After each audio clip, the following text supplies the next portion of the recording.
A sigh, a delicate clinking of porcelain. Oh, darling, you simply wouldn't believe.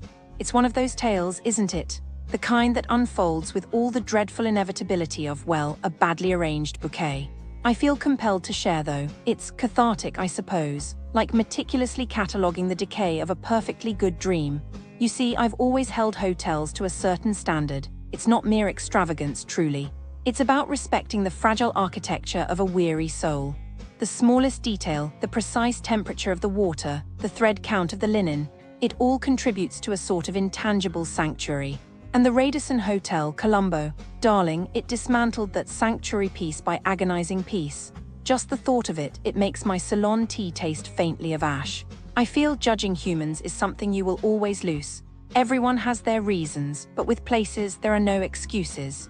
You see, I used to work in the hospitality business in my homeland, little old Latvia, where the winters are long and a warm welcome is not a novelty, it's a necessity. So I know the dance, I understand the silent language of graciousness, and this was a grotesque misstep. It began naturally with the arrival. It was late, yes, after a flight that felt eternally prolonged. Oh, the indignity of airline peanuts. But the lateness, sweetie, isn't the transgression. The transgression is the promise broken. They assured me with that practiced saccharine smile, just 10 minutes, madam, 10 minutes. It felt like a century, honestly. A full 25 minutes languishing in the lobby, surrounded by fountains of bad floral arrangements and that distinctive scent of simmering desperation. And the explanation. Oh, it was deliciously casual. Perhaps you'd like to cancel your room upgrade if the wait is inconvenient. Inconvenient, as if my contentment were a trifling trifle. As if requesting prompt service were an act of impertinence. Do you see, it's not about the upgrade, is it? It's about the devaluing. The implication that my time, my peace of mind were utterly worthless. A sharp intake of breath and the baby. Oh, my little Annalise. Traveling with a child, one expects a degree of accommodation. We requested a smooth transition, a safe haven for our wee one after hours of travel. But the air conditioning in the room refused to cooperate. The technician, a man with the haunted eyes of someone who'd lost all faith in his profession, acknowledged the malfunction with a shrug.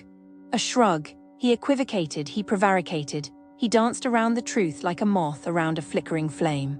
It was a power play, so obviously, they wanted to make us beg.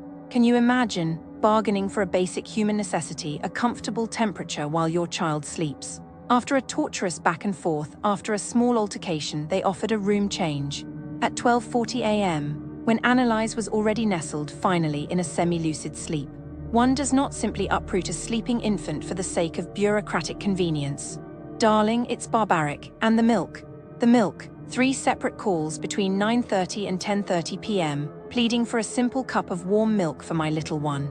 Each time a chorus of assurances. Certainly, madam, it will be delivered momentarily. And each time nothing. Absolute soul-crushing nothing. They even dared to ask for payment for the milk, payment. As if maternal solicitude were a taxable event. As if nurturing my child were a transaction. It's the sheer callousness that gets to me. The utter lack of empathy. It's degrading, really. It feels akin to a violation. A long, trembling pause. You know, my grandmother, Babushka Irina, she used to say that a true measure of a civilization is how it treats its children and its elders. And well, I fear Colombo is failing the test. And the follow-up, or rather the lack thereof, oh, they promised a manager would call, a gesture of appeasement, a symbolic olive branch. A falsehood, of course. The silence was deafening. The lack of accountability, its corrosive. The landscape of businesses surrounding the Radisson Hotel Colombo feels disheartening. It's as if a shadow of disappointment hangs over nearly every establishment, a pervasive sense of unmet expectations and, frankly, a little bit of exploitation. It's not merely that individual places are subpar, it's that a certain quality of, let's call it, opportunism seems to permeate the area. A quiet desperation to capitalize on tourists, often at the expense of genuine service and honest value. It feels like walking into a meticulously crafted illusion designed to part you from your money with a polite smile. Let's begin with what appears to be a central hub for this illusion, the Dutch Hospital Shopping Precinct. This isn't a hospital, mind you, but a restored colonial building now filled with restaurants and shops. And almost universally, the sentiment is one of being profoundly overcharged. It's a place where your wallet feels distinctly lighter and the experiences feel distinctly less. Restaurants, it seems, are priced for a luxury experience they simply don't deliver. Gift shops inflate prices to ridiculous degrees. Take, for example, the Tap House by RNR. What appears to be a common theme is a dismissive attitude toward customers. Reports detail being seated, then told the table was reserved despite no indication of such, moving to another spot only to be told that 2 was taken. It's a frustrating dance, a deliberate game of displacement, and when you finally manage to order, well, an hour for a cocktail that tastes overwhelmingly of orange juice is apparently par for the course. A screwdriver, a simple drink reduced to a sugary imitation, it's insulting. Then there's the less subtle issue of outright dishonesty. One unfortunate visitor had their card charged *twice* at a clothing store, a sophisticated scam as they put it, with the staff presenting conflicting paperwork. They described feeling like a rookie caught in a trap. It's a chilling reminder that vigilance is paramount. The feeling of vulnerability lingers, an unsettling premonition of what's to come. Another visitor noted broken contact numbers, adding to the overall sense of disorganization and unreliability. There's even mention of shared party cups on a Friday night, which is unsettling to say the least. A space that seems to thrive on exploiting its location, offering little in return. The overall impression is this: the Dutch Hospital is a beautifully presented but ultimately hollow experience, a gilded cage for your wallet. Moving away from the curated colonial aesthetic, we encounter fitness connection. What stands out here is a truly aggressive sales tactic coupled with utter neglect after you've signed up. The initial pressure to join is relentless, promises of personalized plans and free training flow freely, but once you've handed over a significant sum, apparently 1-2 lakhs is the going rate, you are promptly forgotten. Staff are described as rude, unprofessional, showing a startling lack of basic courtesy. It's a heartbreaking pattern, a betrayal of trust. The gym itself seems to suffer from basic maintenance issues, broken bikes, malfunctioning rowing machines. Paying a premium for a substandard experience, the feeling is exhausting. It's the kind of place that leaves you feeling actively worse for having gone. Then there's Ministry of Crab. Now this is a particularly frustrating case. Reports are conflicted. Some praise the crab itself, but the surrounding experience is consistently appalling. The pricing structure is predatory, with bills often presented in USD and mysterious taxes added on top. It's a clear attempt to exploit tourists who may not be familiar with exchange rates. Stories emerge of smaller crabs being served after ordering larger ones, with the manager offering a complimentary replacement that's demonstrably inferior. It's a blatant attempt to cover up a scam.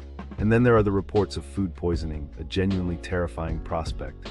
A rat running across the dining area, disparities in service based on ethnicity. The whole thing feels deeply unsettling.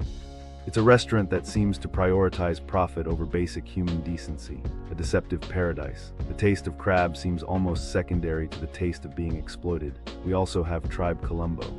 The reports here paint a disturbing picture of a bar marred by racism and aggressive indifference. The accounts of discrimination are particularly disheartening. One visitor described the staff openly mocking their accent. Another reported a general unwelcoming atmosphere. It's a space where you are made to feel unwelcome simply for who you are. It's a chilling reminder that some establishments prioritize exclusion over hospitality. A design studio appears to be a bit of an enigma, with minimal detailed reviews. The silence is unsettling, a quiet emptiness that begs the question, what is? Businesses near Radisson Hotel Colombo, you know, they look so nice, so fancy, like they want to help you, but some of them, they just want your money, and not in a good way. Like there was this one place pretending to be a luxury investment office, so professional, so clean, like a real business. Tourists would walk in thinking, oh, maybe I can make money here. But no. The scammers would show fake papers, say things like, invest now, big returns, and people believed them. One Korean tourist lost so much money, like $1 million. Can you imagine? They even had employees who didn't know it was a scam. Police raided, but by then, computers wiped, money gone. The bosses probably ran away laughing, you know, and the tourist probably went home crying, feeling so stupid. But it's not their fault. The scammers were good. Then there's these fake shops near Radisson Hotel Colombo. You see signs like Alibaba or Temu, big discounts, free gifts. Tourists get excited, go inside, boom. They ask for your passport, your phone number, maybe make you pay just a little for a prize. Next day, stores gone, poof. No gifts, no refunds, just your info sold to more scammers. And the worst part, they keep changing locations, so police can't catch them fast enough. The tourists, they don't even know until it's too late. Maybe they get weird calls later, someone pretending to be their bank. And don't even get me started on the gem shops near Radisson Hotel Colombo, so many stories. Tourists walk in, some guy outside says, best price, real sapphires. Then inside, pressure, pressure, pressure, buy now, investment. Special deal, and what do they get? Glass, fake certificates, fake smiles. One German tourist paid 500,000 rupees